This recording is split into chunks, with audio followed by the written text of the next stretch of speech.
Hey guys, thanks for watching. Thanks for listening. This is your host Thomas Tyree from On the Hot Podcast. Today I have some bonus content for you guys. The bonus content we'll be covering today will be in the sport of MMA inside the UFC world. In today's bonus segment, I'll be sharing my thoughts on who I believe is the greatest UFC lightweight champion in UFC history.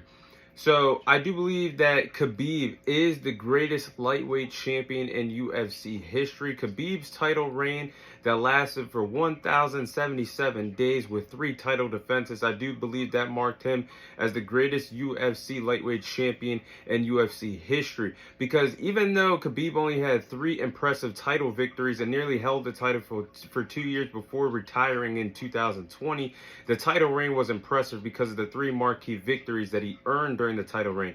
You look at his first title defense when he beat Conor McGregor in the main event at UFC 299 that went on to be one of the biggest UFC pay-per-views in UFC history. He then went on to defeat Dustin Poirier, and then in his final MMA fight he went on to defeat Justin Gaethje. And those 3 title defenses, he earned all 3 of those victories by way of submission, defeating 3 of the biggest some of the biggest names in the lightweight division in UFC history. But Khabib finished his career with 29 wins, 0 losses, and his MMA record goes down as one of the greatest combat sports records of all time. A lot of people like to compare that record to Floyd Mayweather's 50-0 record in the sport of boxing, for which impressive record stands the test of time in combat sports history.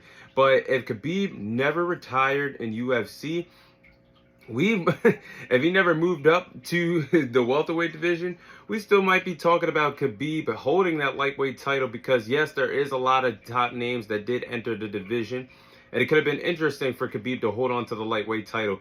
But as elite as an elite MMA caliber fighter that man was, the Charles Oliveira's, I just don't think there would have been anybody to take that from him. Maybe Islam Makhachev, that would have been a fun Russian fight between the 2 respective Russian fighters. But I just feel like if Khabib never retired in 2020 because of the passing of his father, the man would still have a vice grip on that lightweight title if he never decided to move up to the welterweight division. Again, anything could happen in combat sports, especially in MMA inside the UFC world. But that's just my opinion. That's how good Khabib was. 29-0, one of the greatest combat sports records in combat sports history, especially in MMA. But that is all the time I have for you guys today. Thank you guys for watching. Thank you guys for listening. This is your host, Thomas Tyree, signing off. And I'll see you guys on next week's episode.